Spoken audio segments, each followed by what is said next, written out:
Salut et bienvenue donc dans cette émission, cette nouvelle émission au sprint soutenue par RDG, une émission dans laquelle je vais donc résumer et analyser les plus grandes courses cyclistes de la planète. Et ça tombe bien en ce moment, qu'est-ce qu'est l'événement cycliste? C'est la Vuelta, le Tour d'Espagne, le troisième grand tour de la saison. Et donc on va voir ça ensemble, c'est parti.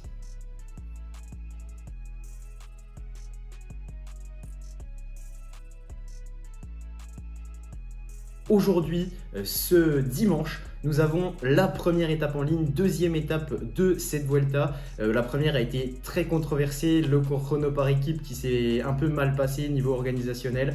Là, on se retrouve sur une étape en ligne promise aux punchers sprinters, une étape qui n'est pas très difficile et qui va s'avérer encore moins avec l'annonce qui a été faite. En fait, les coureurs ne voulaient pas prendre le départ car c'était vraiment trop dangereux, un final tortueux, etc. Et donc, les organisateurs se sont mis d'accord et ont finalement décidé de arrêter en fait totalement les temps, de geler les temps à 9 km de l'arrivée. Donc, les 9 derniers kilomètres ne compteront pas, absolument pas, pour le classement général. Les 9 derniers kilomètres de cette étape sont donc, entre guillemets, voués juste à la victoire d'étape et également aux bonifications, les bonifications qui, elles, n'ont pas été enlevées. Donc on part sur cette étape entre Barcelone et Mataró, une étape de 181,8 km avec une échappée de 5 hommes, Andrea Piccolo et Matteo Sobrero, les Italiens de IF et Jayco. Également Joel Nicolau de Cara Rural et Javier Romo de Astana, les Espagnols, et le Néerlandais Jetse Bol de la Burgos Biace. Ils ont compté environ 2 minutes 40 au maximum. Et on voit notamment sur cette première image que c'est Matteo Sobrero qui est passé au sommet du col d'Estalanes. Donc la difficulté majeure de ce circuit aujourd'hui. Et donc c'est lui qui portera le maillot blanc et à pois bleu de meilleur grimpeur demain. Derrière, c'est donc la formation DSM du maillot rouge Lorenzo Milesi qui roulait, une formation DSM qui ne voulait forcément pas perdre le maillot. On se retrouve dans une descente, en fait, une descente un peu technique, où c'est que il y a eu pas mal de chutes déjà pour commencer, et on voit là un scindement en fait de l'échappée. Les deux coureurs des équipes espagnoles invitées, donc Cara Rural et Burgos Biace, Joel Nicolau et Jetse Bol, qui se font lâcher par les trois autres. Donc un scindement dans l'échappée, ça va avoir son importance sur la suite de la course. On est à 47 km de l'arrivée. On voit également à 32 km de l'arrivée une route qui commence à être un peu détrempée, de nombreuses chutes, et notamment celle ici même de Primoz Roglic qui est tombé dans la roue d'un coureur de UAE, donc ce coureur-ci, et donc il emmène avec lui pas mal de monde. C'est une chute dans les premières positions du peloton. Les favoris ont un peu peur, le peloton était quand même vraiment bien revenu sur les échappées à ce moment-là, mais les favoris ont vraiment eu peur. Et ça amène à cette neutralisation entre guillemets, les grandissimes favoris et les grands noms du peloton mondial qui disent non, on n'en veut pas, on ne veut pas tomber, s'il vous plaît les gars, ralentissez. On voit là notamment Remco Evenepoel, Dylan Van Baarle et Jonas Vingegaard aux avant-postes qui tous font des signes à tous les coureurs de s'arrêter. C'était un avis vraiment, on sent que c'était toutes les grosses équipes qui ont voulu prendre cette décision-là, mais tout le monde n'était pas forcément d'accord. Derrière, ça a relancé notamment avec l'équipe DSM et également l'équipe Alpecin de Caden-Groves. Alors, ensuite, on voit en même temps que ça, une chute à l'avant, la chute d'Andrea Piccolo, celui qui était à 6 secondes, celui qui était en passe de prendre le maillot rouge, qui chute en tête de course, également dans un rond-point, en même temps que tout le peloton en fait s'arrête un petit peu. Et cette chute, elle va avoir une grosse importance parce que pendant un grand moment, on se posera la question si oui ou non il sera classé dans les mêmes temps, étant donné qu'il est rentré derrière une voiture après un abri prolongé. Il a réussi à réintégrer le groupe de tête après cette chute. Heureusement pour lui, tout va bien, il est reparti entre guillemets assez facilement. Il a juste eu un petit saut de chaîne, mais Andrea Piccolo qui à 31 km de l'arrivée, lui aussi s'est cassé la figure. Donc ce que je disais tout à l'heure, à 26 km, donc c'est-à-dire 5-6 km après, ce grand coup de force, on va dire, de Jonas Vingegaard, Remco Evenepoel et les grosses équipes, on voit des équipes, notamment la DSM pour Romain Bardet, qui contrôle, qui commence à contrôler et qui dit vraiment là, non, nous on veut revenir, c'est notre rôle. Et donc ils ont roulé. Ils ont repris un peu des risques, malheureusement, qui emmènera à la chute du maillot rouge de leurs équipiers Lorenzo Milesi. Mais voilà, cette équipe qui a pris les choses en main et qui a, entre guillemets, bravé l'interdiction de Jumbo-Visma en roulant à l'avant du peloton. Derrière, on se retrouve à 9 km, l'entrée de Barcelone.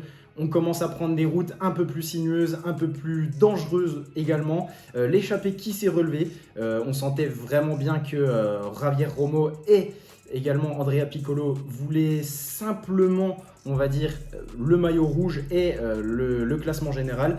Ils sont d'ailleurs 1 et 2e ce soir à l'issue de l'étape, mais à 8 km de l'arrivée, tout le monde, tous les favoris s'arrêtent. Et on voit là que la Groupama FDJ avec 2 hommes, notamment Rudy Mollard qui emmène Romain Grégoire, va prendre les choses en main. Et on voit également la IF Education Easy Post pour Marine Vandenberg. C'est vraiment toutes les équipes qui jouaient la victoire qui se sont retrouvées à 8 km en tête de groupe. On voit que le groupe d'ailleurs n'est plus composé de 25 coureurs au maximum, un groupe très épuré à 7 km. C'est comme je l'ai dit, tous les groupes en fait des leaders, etc. s'est relevé. Il n'y avait plus rien à jouer. Un peu un accord tacite entre les différents leaders, entre Enric Mas, également Jonas Vingegaard, Primož Roglič, Remco Evenepoel. Ils se sont dit non, on ne joue pas cette arrivée. Donc une arrivée qui se joue en fait en très petits groupes et avec uniquement des protagonistes à la victoire qui ne sont pas des protagonistes au classement général.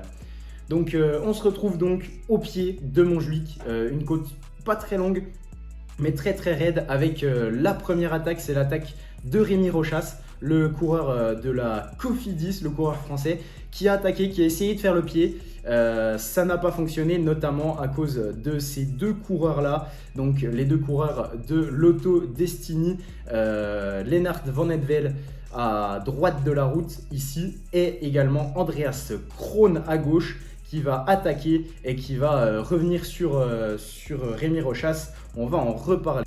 On voit ici donc Andreas Kron qui a attaqué et derrière Lennart Van Eetvelt qui était dans sa roue au moment de l'attaque, mais qui lui en fait a totalement arrêté et fait un faux train derrière son coéquipier, ce qui fait que en fait les Romain Grégoire, les Romain Bardet, les Marine Vandenberg, ils avaient tous un petit temps de retard à l'allumage. Andreas Kron qui est rentré très vite sur Rémi Rochas et derrière c'était plié entre guillemets. Andreas Kron a fait le nécessaire au sommet de la bosse. Il se retrouve plus qu'à 5, donc avec Andreas Kron devant, un groupe derrière avec Lennart Van Eetvelt, Marine Vandenberg et Romain Grégoire et Romain Bardet juste ici dans un troisième échelon. Les écarts sont minimes, mais Romain Bardet qui va réussir à réintégrer ce groupe de 3 hommes.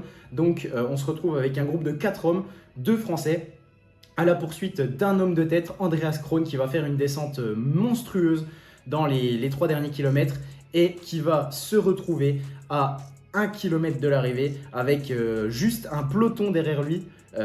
Tout le monde va se regrouper, un grand peloton, quasiment les 25 coureurs en fait qui étaient là au pied de Montjuïc.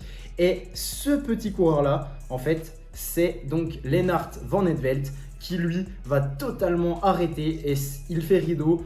Derrière, on a compris à ce moment-là, c'est le moment clé, à ce moment-là que Andreas Kron allait remporter cette victoire. Andreas Kron qui remporte cette 4e victoire dans sa carrière, la plus belle, très clairement. Une victoire sur la Vuelta, c'est magnifique. Derrière, on voit un petit groupe donc, qui se joue la 2e place au sprint. Une pensée pour Tijs de Decker, le prodige belge qui avait remporté Paris-Roubaix Espoir, qui est décédé ces derniers temps, qui faisait partie de la structure Lotto Destiny Et donc voilà, un bel hommage de Andreas Kron qui lui remporte une très jolie victoire devant Caden Groves et Andrea Vendrame de G2R Citroën. A noter la belle place de Romain Grégoire, 7ème pour la Groupama FDJ.